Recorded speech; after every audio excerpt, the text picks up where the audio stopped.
Felicity, where are you? The funeral's about to begin. If you don't hurry up and get here, then I'm gonna be completely humiliated. Can't just not show up. So stop whatever it is that you're doing right now and get to this funeral. Honestly, as my wife, you should know better than to do this to me.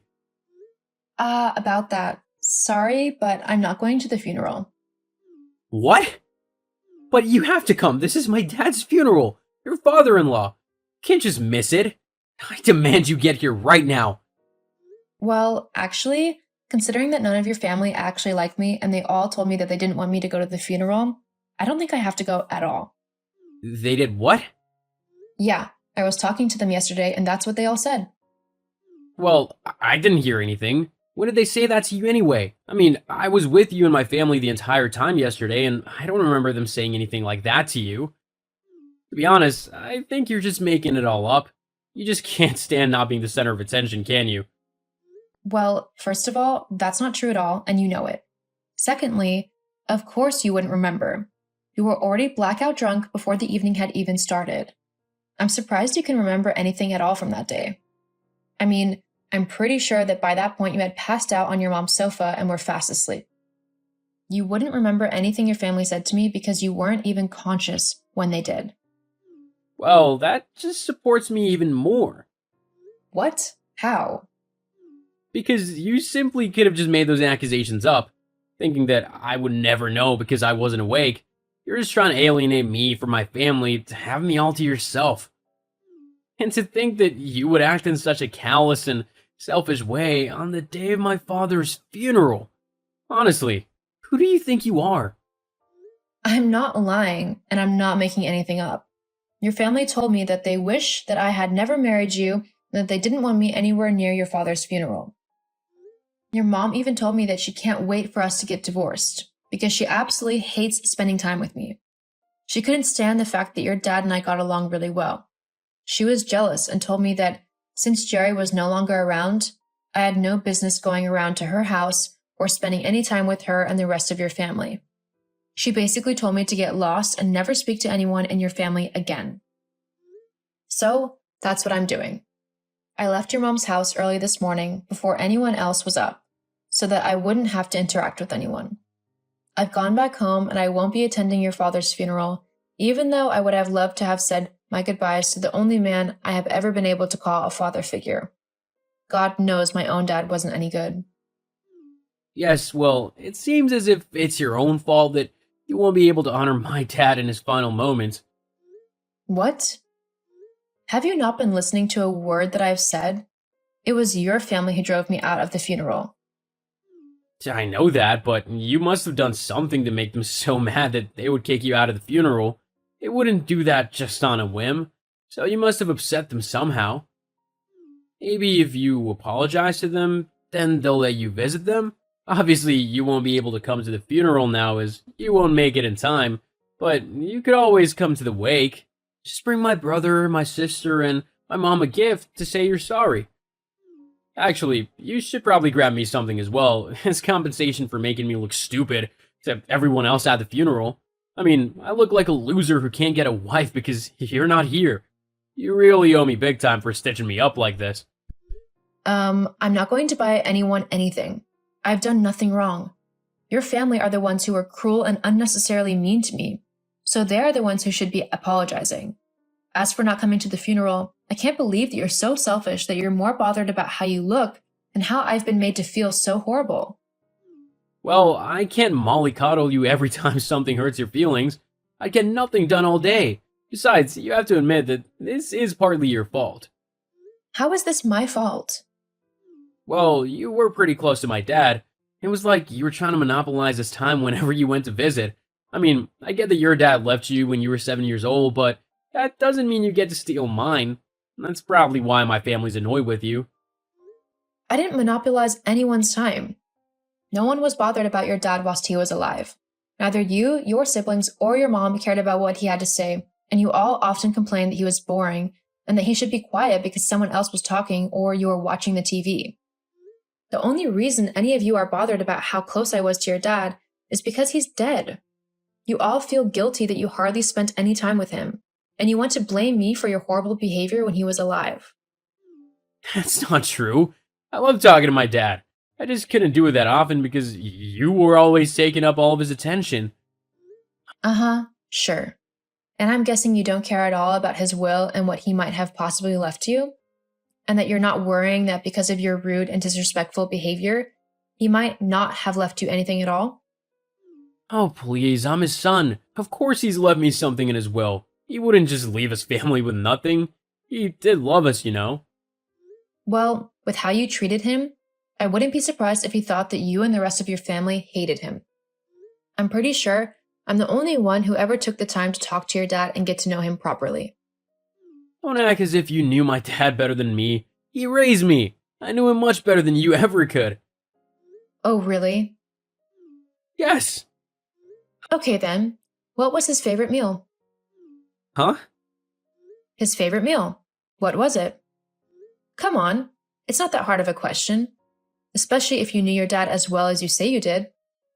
Well, that's just ridiculous. That's a stupid question. What would that even prove? I don't need to answer some stupid question to prove that I knew my dad. Uh-huh. It was chicken stir fry. He liked how healthy it was, how he could customize it with different vegetables and sauces, and even thought it was technically the same dish every time. It would taste different, making it exciting and fresh each time he had it. You're just making that up. I'm really not. Yes, you are. You know I can't check if what you're saying is true, so you've probably made it all up just to make me look bad. I really haven't. Also, I've just noticed the time. Have you been texting through your dad's funeral? And it's not like anything interesting is happening. I've sung the hymns when I've had to and stuff. Besides, he's not going anywhere, is he? Wow. And you say that you and the rest of your family wanted to spend more time with him.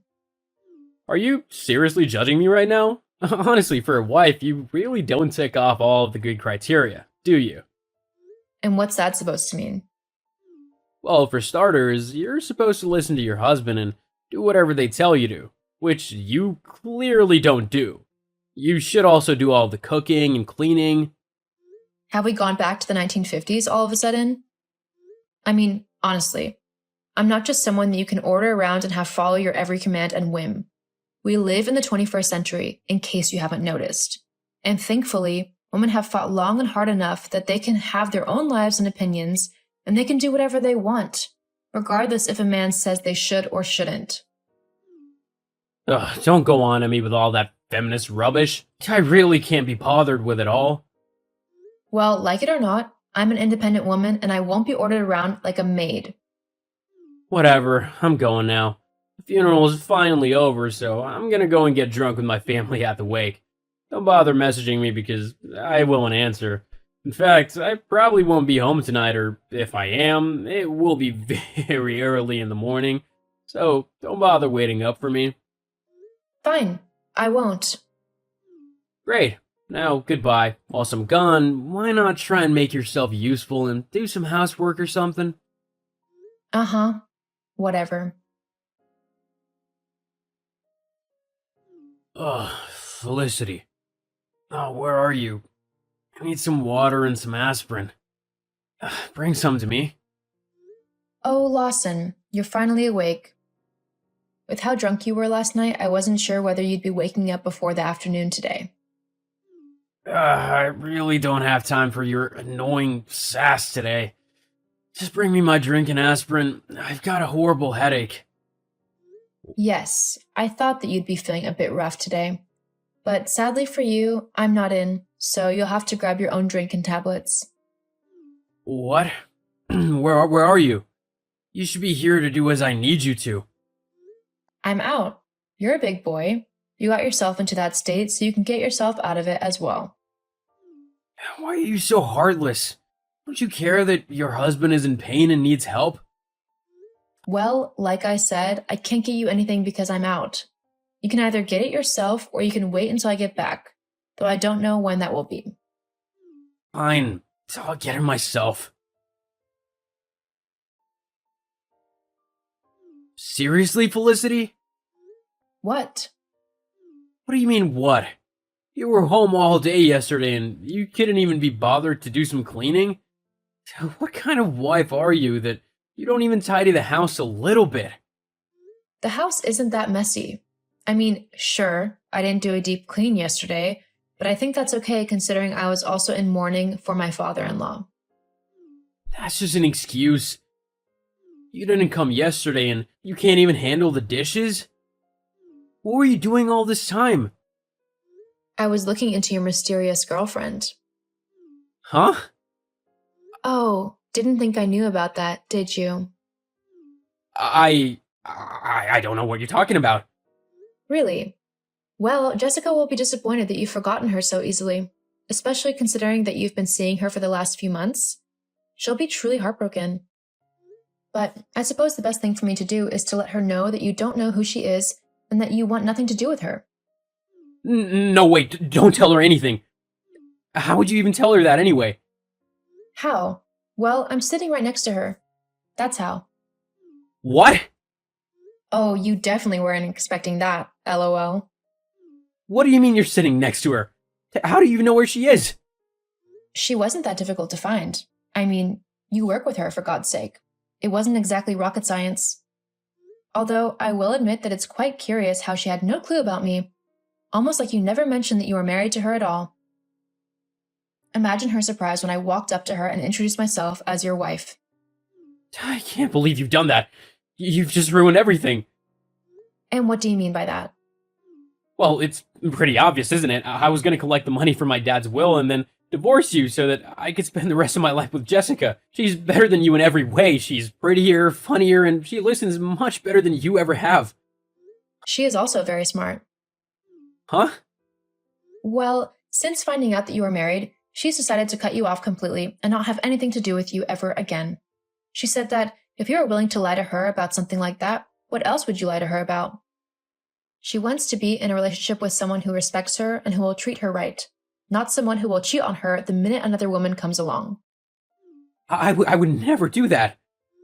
You did to me.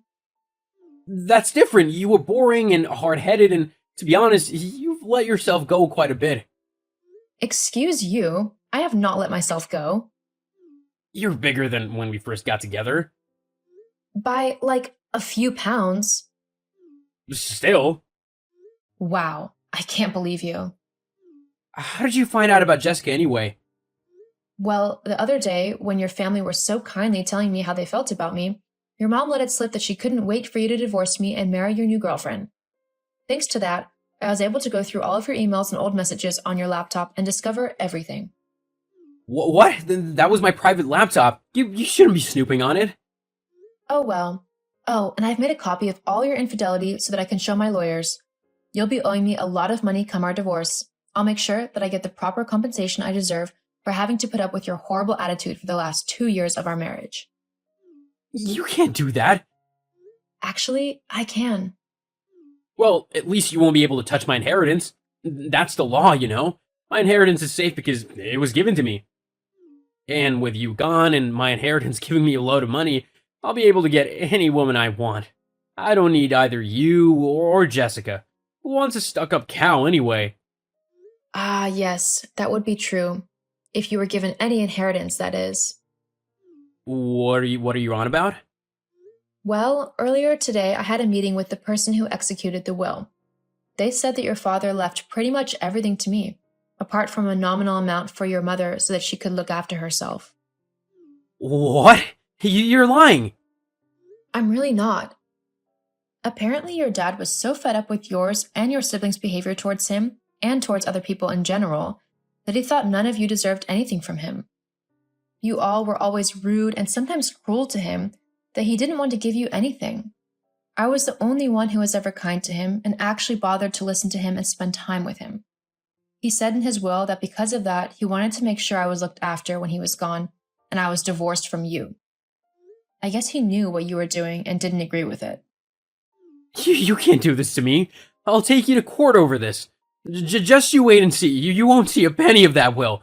It belongs to me and my family. Actually, it doesn't. Like it or not, the will is official and it has to be honored. Maybe now you'll try and change your horrible behavior to be a bit more kind and empathetic. Who knows? It might even make your life better for you.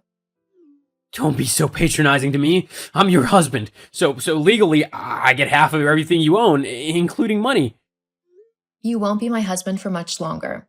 Besides, even if we have to split assets evenly, it's like you said, inheritance doesn't get taken into account. You won't get any of it. But that's not fair. I don't deserve this. He was my dad. Well then, maybe you should have been a better son towards him. Anyway, me and my new friend Jessica are going to go and enjoy a nice little spa day where we can share hilarious stories about you and laugh at how lucky we are to be rid of you. See you for the divorce. Oh, and don't bother trying to message me anymore. I'm blocking you. See ya. No, get back here, Felicity. You can't just go like that. We need to talk this through. We can still make this work. The only reason you want us to work is so you can have access to my money. I'm not stupid, and it's not going to work. I want nothing to do with you anymore. Have a nice life because I know I will. After that, I went ahead with the divorce, and before long, I was finally free of Lawson and his horrible family. Of course, when they all found out that they weren't left even a penny in the will, they were incredibly angry. But there was nothing that they could do, and by that point, I'd already moved to a completely new area to enjoy my newfound freedom. I really miss my father-in-law, but I am forever grateful to him for what he's done for me. I will always remember him for the amazing man he was.